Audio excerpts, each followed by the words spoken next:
या गोष्टीला आता 9 वर्ष होऊन गेले असेल. पुण्याच्या दवाखान्यातील त्या उग्र वासाने, सततच्या त्या जीवन मरणाच्या भयाने, आक्रोशाने मन खूपच उदास झालं होतं. मुंबईची गाडी पकडून ताबडतोब घर गाठावं असं मनात होतं. म्हणून जवळच शिवाजीनगर स्टेशन गाठलं. मेलं गाडी तर शिवाजीनगरला थांबणार नव्हतीच. मग येईल ती लोकल पकडून लोणावळा गाठून मग पुढे बघू असं ठरवून लोकलची वाट बघत प्लॅटफॉर्मला उभा राहिलो. संध्याकाळची वेळ असल्याने गाडीला नोकरदार वर्गाची खूप गर्दी होती. आलेल्या लोकलमध्ये कसाबसा चढलो आणि उभा राहूनच लोणावळा गाठलं. लोणावळ्यात उतरलो न उतरलो की लगेच मागून इंद्रायणी धडधडत स्टेशनात दाखल झाली. समोर आलेल्याच डब्यात चढलो आणि थेट डाव्या बाजूला डोअरला गेलो. डोअरवर अगोदरच एक तरुण जागा धरून बसला होता, म्हणून थोडा हिरमुसलो. पण मग त्याच्या मागची जागा काबीज करून बस्तान मांडलं.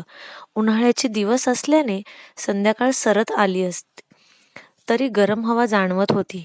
गाडी थांबलेली असल्यानं डोअर जवळची जागा पकडून ही खूप उकडत होतं आणि ट्रेन एकदाची हलली आणि लोणावळ्याच्या गार हवेने तनमन तृप्त केलं. थोड्याच वेळात खंडाळा आलं. स्टॉप नसतानाही गाडी चांगली 5 मिनिटे थांबली. बहुधा तरुण पुण्याहून बसून आला असावा. त्याने उतरून पाय मोकळे करून घेतले. गाडी चालायला लागल्यावर परत आपल्या जागेवर येऊन बसला. 25शीतील असेल तो तरुण.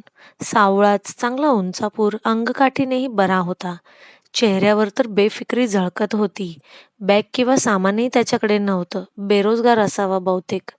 त्याच्याशी बोलावे की नाही या विचारात मी होतो. एवढ्यात त्यानेच मला विचारलं, "काय काका, मुंबईला निघाले का?" काका, एकदम काकाच करून टाकले याने मला. सरळ उभा राहून आरशात बघावंसं वाटलं मला. इतकं का वय दिसतंय माझं? आताशी कुठे 35 पार झालीये आणि हा म्हणतोय काका? नाखुशीतच मी हो कल्याण सांगून शांत बसलो. मग तोही तरुण निवांतपणे गार हवा खात मोहम्मद रफीचं गाणं गुणगुणत बसला. कुठल्या तरी आडारानात 2-3 बाया गडबडीत आम्हाला उठा उठा उतरायचंय म्हणत अंगावर आल्या.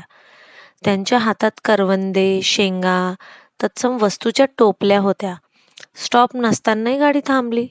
ठाकूरवाडी काय ते छोटंसं स्टेशन मागे लागलं.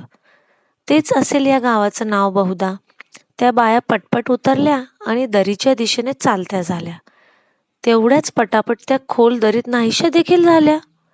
त्या दिशेनाशा झाल्यावर पुन्हा आम्ही दोघे जागेवर बसलो. इतक्यात समोरच्या पुण्याकडे जाणाऱ्या ट्रॅकवर एक सुंदर तरुणी दिसली. आम्ही दोघे तिच्याकडे बघत होतो. आमच्या गाडीच्या अंधुकशाच उजेडातही तिचं सुरेख सौंदर्य नेत्रतृप्ती करणार होतं. तीही आम्हाला बघून छान स्मित देत होती. तिचे ते मोसंबी ओठ काहीतरी गूढ आणि गोड पुटपुटत असल्याचा भास होत होता. आम्ही दोघेही तिचे सुंदर लावण्य चघळत होतो. ती आमच्या फार जवळ होती, अगदी 2 हात दूर. तिच्या डोळ्यात एक विलक्षण चमक होती. तिचा तो गोरा वर्ण, रेखीव नाक, नितळ त्वचा, कमरेपर्यंत मोकळे सोडलेले काळेभोर केस. थोडक्यात ती एक आयटम बॉम्बच होती. तिच्या त्या गोऱ्या गोऱ्या लांब सडक हाताने आम्हाला ती बोलवत होती. मला की त्या तरुणा ताठ्याला देव जाणो. तेवढ्यात तिच्या ट्रॅकवरून पुण्याकडे जाणारी गाडी शीळ घालत धडधडत तिच्याकडे येताना आम्ही पाहिली. माझी तर बोबडीच वळली. तो तरुण तिला मोठमोठ्याने आवाज देत होता. गाडीकडे हात करून गाडी आल्याचं ओरडून ओरडून सांगत होता. पण ती तशीच तिच्या धुंदीत तशीच गोड स्माईल देत उभी होती. गाडी खूप जवळ आली होती. त्या तरुणाने धिटाईने गाडीतून उतरून तिचा हात पकडला आणि हिसक्यातच तिला जवळ ओढलं. गाडी धडधड करत समोरून पार झाली. दोघे अजूनही थरथरत असल्याचं मला दिसलं. मग त्यांनी तिला फटफटत आमच्या गाडी शेजारी बसवलं. मी दोघांनाही निहाळत होतो. तरुण थोडा गुस्स्यातच तिच्याकडे बघत होता. ती मात्र शांत, शीतल हसत होती. दोघांचं काहीतरी गुलुगुलू चालू होतं. बसक्या आवाजात अस्पष्ट काहीसं. गाडी धावू लागली. मग एक बोगदा आला आणि चित्रविचित्र आवाजात हसण्यात खिदळण्यात त्या दोघांचा रोमांस चालू लागला. प्रत्येक बोगद्यात त्यांचा हा प्रणयक्रीडा चालत ते दोघे स्वर्गसुख उपभोगत होते. बोगदा सरला की ती तरुणी माझ्याकडून बघून लाजून हसत आणि तो तरुण मिश्यावेळी तृप्ती दर्शवत. मी पण मग बोगदा आल्याची चाहूल लागली की त्यांच्याकडे पाठ फिरवत, उगाच कशाला कोणाच्या कबाब में हड्डी.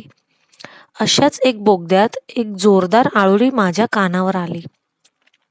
मागे वळून बघतो तर काय, ही माझ्या मागे बसलेली प्रणय क्रीडेत मंत्रमुग्ध झालेली ती जोडी एकदम गायब. दोघेही तोल सुटून गाडीतून पडले. मला दरदरून घाम सुटला. काही क्षण माझ्या तोंडून शब्दच फुटत नव्हते. जेव्हा भानावर आलो तेव्हा गाडी बरंच अंतर कापून समोर आलेली. आता मात्र खूप उशीर झाला होता. माझ्या व्यतिरिक्त कुणालाच हे तरुण तरुणी ट्रेन बाहेर फेकल्या गेल्याचं लक्षात आलं नव्हतं.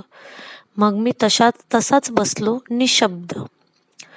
कर्जत नंतर एक मागून एक लोकल स्टेशन येत राहिली. कल्याण आलं. मी उतरलो आणि घरी पोहोचलो अगदी सुखरूप. दिवसामागून दिवस गेले, मग महिने. मध्यंतरीच्या काळात मी ती घटना पूर्णतः विसरलो होतो. 2-4 वेळा पुण्यालाही गेलो, पण स्वतःच्या गाडीनेच हा. पण मागच्या खेपेला 1 दिवसाचं काम असल्याने मी पुण्यासाठी सकाळी विशाखापट्टणम पकडली आणि काम संपताच पुणे स्टेशनहून इंद्रायणी गाडी पकडून डोरला मोक्याची जागा काबीज केली. गाडी सुपरफास्ट लोणावळा लागलीच आलं आणि मग पुन्हा गाडी खंडाळ्याला थांबली. मग मी पण पाय मोकळे करून घेतले. खंडाळ्याहून गाडी निघाली. या खेपेला नशीब चांगलं म्हणून कोणी त्या ठाकूरवाडीला उतरायचे म्हणून उठवायला आलं नाही. पण नियमाप्रमाणे ठाकूरवाडी स्टेशनानंतर गाडी आडा रानात थांबली. मला त्या तरुण तरुणीची आणि त्या दुर्दैवी घटनेची आठवण झाली. मन अगदी खिन्न झालं आणि अचानक मला त्या दिशेहून काका काका म्हणून आवाज देणारी एक छोटी मुलगी दिसली. ती माझ्याकडे बघत हात वर करून मला बोलवत होती. मी थोडा हबकलो. त्या मुलीने मग मागे बघत, आई बघ ना, काका आलेत आणि मला ते भेटायला पण येत नाहीत आणि ओळख पण दाखवत नाहीत. मी अचंबून गेलो. काय ही मुलगी आपल्या ओळखीची आहे? तिच्या मागून तिची आई डोळे चमकावत समोर आली. आता मात्र मी टरकलो. माझा विश्वास बसत नव्हता. ती आई, ती सुंदरी म्हणजे तीच तरुणी. त्या तरुणासोबत माझ्यासोबत प्रवास करत असताना गाडीतून फेकल्या गेलेली त्या तिच्या तरुण प्रियकरासोबत. आता त्या दोघींनी मला आवाज देणे चालू केले. काका काका इकडे या. आणि लगेच त्यांचा मागून तोच तरुण आणि त्या गोड छोट्या मुलीपेक्षा थोडा मोठा देखणा मुलगा ही त्यांना सामील झाला. ते चौघेही इशारा करत होते, या इकडे या. मी जाम घाबरलो. उठून सावध झालो. इतक्यात गाडी पण थकली. माझा जीव भांड्यात पडला. गाडी हळूहळू वेग घेत होती. तसा तसा मी थोडा थोडा सुरक्षित होत होतो. पण ते चौघेही ट्रॅकवरून धावत मला या ना काका म्हणून विनंती करत होते. गाडीने चांगलाच वेग घेतला. तसा मी सुरक्षित झालो म्हणून एक दीर्घ श्वास घेतला आणि उभ्या उभ्याच थोडा मागे सरकलो आणि अचानक मला मागून कोणी जोरात फटका मारत ढकलायचं जाणवलं आणि दुसऱ्याच क्षणी मी गाडी बाहेर फेकल्या गेलो. खोल, खूप खूप खोल दरीत. आता तुम्ही म्हणाल, हा केवळ अपघाती योगायोग असेल. बाकी फक्त बाष्कळ मनाचे खेळ आहेत. पण खरंच मी कशाला खोटं सांगू?